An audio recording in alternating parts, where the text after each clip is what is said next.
What up guys, Miguel here of YugaTech, and we know how much you guys adore phones that won't relatively break the bank. So in this smartphone comparison, we're pitting the 14,990 peso Realme 3 Pro against the 17,990 peso Samsung Galaxy A50.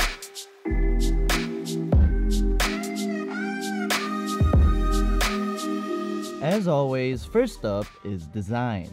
Just like its younger sibling, the Realme 3 Pro sports a polycarbonate back. Our unit is in the lightning purple color, and I do prefer the gradient aesthetic here compared to the standard Realme 3. It just looks way better in my opinion. And it also does have that S gleam that I'm slowly losing appreciation for since almost all Chinese phone manufacturers are adding it to their devices. The Galaxy A50 gets a glass thick back, which is basically a harder plastic that tries to mimic glass as much as possible. You do get a rainbow holographic sheen on here, which I do appreciate. I mean, the back does look a little bit plain after all. Both devices' camera modules are placed on the top left portion of the back. The Realme 3 Pro gets a fingerprint scanner at the center. In front, both devices get a notch. The Realme 3 Pro uses a dewdrop design, appearing sleeker compared to the A50's water drop one. Oh wait, I mean Infinity U display.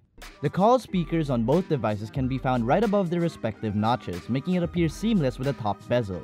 Though the A50's grille does hide itself a little bit better. You do get a bigger chin bezel for both devices, and that's totally understandable, making it easier for one-handed operation. I do want to note that it is slightly thicker on the A50. For buttons and ports, starting with the Realme 3 Pro, you get your volume button and dual SIM plus microSD card tray on the left side, power button on the right, noise cancelling mic for loudspeaker up top, and lastly at the bottom you can find the 3.5mm audio jack, noise cancelling mic for regular calls, micro USB port, and a single downward firing speaker. For the Samsung Galaxy A50, you can find your dual SIM plus microSD card tray on the left side, volume rocker and power button on the right, a noise-cancelling microphone for loudspeaker up top, and finally, at the bottom, a 3.5mm audio jack, a USB Type-C port, noise-cancelling mic for regular calls, and a single downward-firing speaker.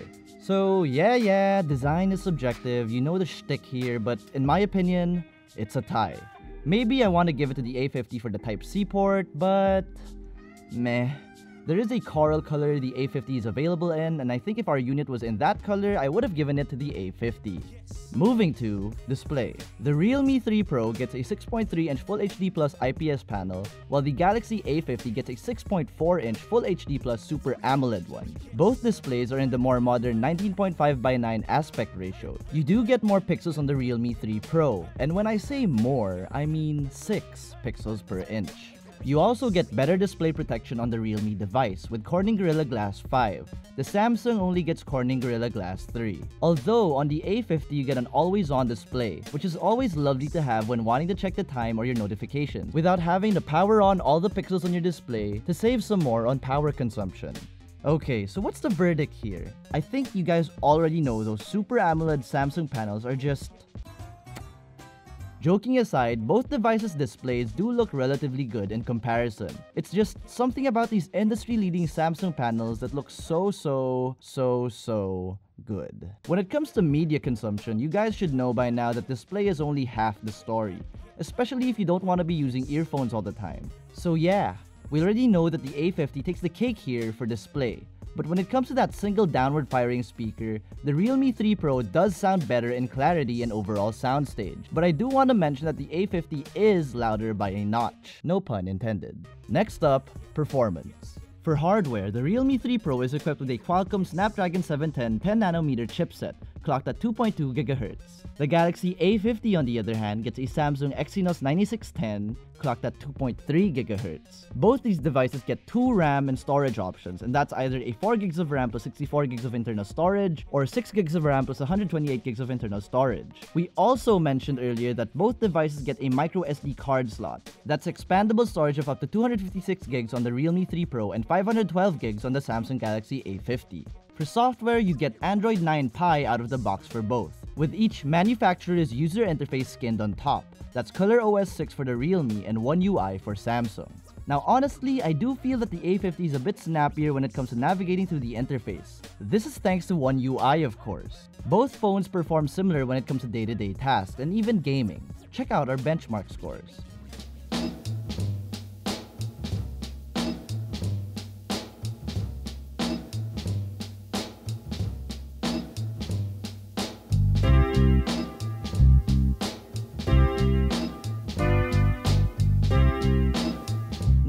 When it comes to battery, the Realme 3 Pro gets a slightly higher capacity at 4045 mAh with a 20-watt VOOC 3.0 charging adapter in the box. And I'm gonna say it now, this thing charges up faster than the A50 thanks to VOOC. The Galaxy A50 gets a 4000 mAh battery and you get a 15-watt Samsung fast charger in the box.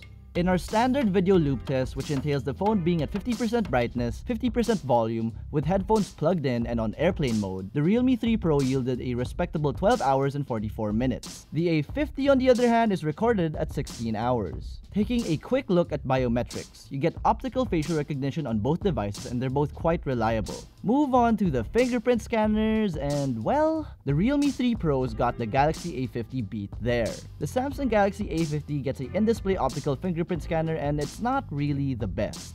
So yeah, when it came to raw performance, these two devices were pretty much neck and neck here. But considering the pros and cons on both devices when it came to battery and biometrics, they're pretty much at a stalemate.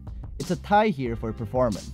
Moving on to the cameras. Starting with the rear, the Realme 3 Pro gets a dual camera setup composed of a 16-megapixel main shooter with an aperture rating of f1.7 and a 5-megapixel depth sensor. The Galaxy A50 on the other hand gets a triple camera setup that consists of a 25-megapixel main shooter with an aperture rating of f1.7, an 8-megapixel ultra-wide with an aperture rating of f2.2 and a 5-megapixel depth sensor. For the front-facing side of things, both devices get a 25-megapixel selfie shooter with an aperture rating of f2.0. Alright, let's dive right into those samples. So, before we actually start, I do want to mention that we won't be looking into the A50's ultra-wide so much to keep this comparison fair. First up is this cat photo. Right off the bat, we notice that the Realme 3 Pro's shot seems to have favored a warmer tone here. If we do zoom into the cat's face, we can observe that both photos are on par when it comes to detail and sharpness. Next up, some piano tiles. Here we can see that the Realme's shot seems to have overexposed the highlights compared to the A50's. Overall, the A50 does seem to have a way more balanced photo in terms of dynamic range. Speaking of dynamic range, in this next shot, both devices handled it pretty well here. I did notice that surprisingly, the Realme 3 Pro does tend to oversaturate its colors more compared to the A50. We can also clearly see that its post-processing likes to up its shadows quite a bit. In this last shot, the A50 did some wonky things here. Clearly, its photo has overexposed highlights and its contrast is way stronger than usual. I'm not quite sure what happened here, but I also do want to mention that this does not happen quite often. Checking out night mode on both devices. For the Realme 3 Pro, you get a dedicated mode called Nightscape. The Galaxy A50 on the other hand is a different story. No dedicated night mode here, just a if you're lucky it'll activate Scene Optimizer. So that's a bit of a shame. Now these photos were taken on the default photo mode for reference. So here we can clearly see that the A50 is already having a hard time, having way more overexposed highlights. I mean, the Realme 3 Pro has some too, mind you. We can also see how different they treat colors at night as well. Turning that night mode on the Realme and Scene Optimizer on the A50 detects that it's a night mode shot as well here. And yes, you can be very disappointed with the A50 here. It's like it didn't even try. The Realme though did a pretty good job. You do get a bit of a crop when using Nightscape, but it clearly works. There's way less overexposed highlights and a way more balanced night shot overall. Now, before we put this segment to a close, check out some more samples.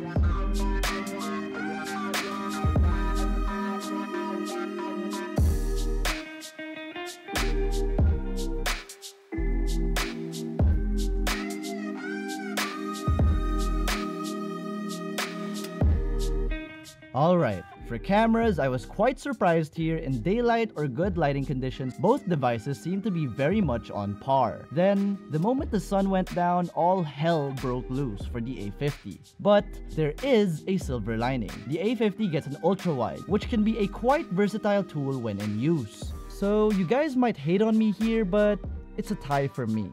Now to conclude this stalemate of a comparison, we need a final verdict.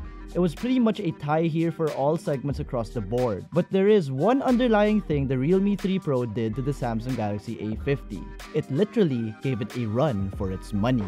Our variant of the Realme 3 Pro is the 6GB of RAM and 128GB of internal storage variant, and it's priced at 14,990 pesos. The Samsung Galaxy A50 will cost you 17,990 pesos. That's a 3,000 peso price difference right there. And if that's not enough, you can even get the slightly lower spec Realme 3 Pro with 4 gigs of RAM and 64 gigs of internal storage for 12,990 pesos. So yeah, if you want the best bang for your buck, you know which one to choose here. But hey, at the end of the day, that's just our opinion. Which one did you prefer? Let us know in the comment section below. And if you enjoyed this video, be sure to smack that like button, subscribe to our YouTube channel, and hit that bell icon so you get notified of our future uploads. Be sure to visit YugaTech.com for the latest tech news and reviews. Again, this has been Miguel, and I'll see you in the next one.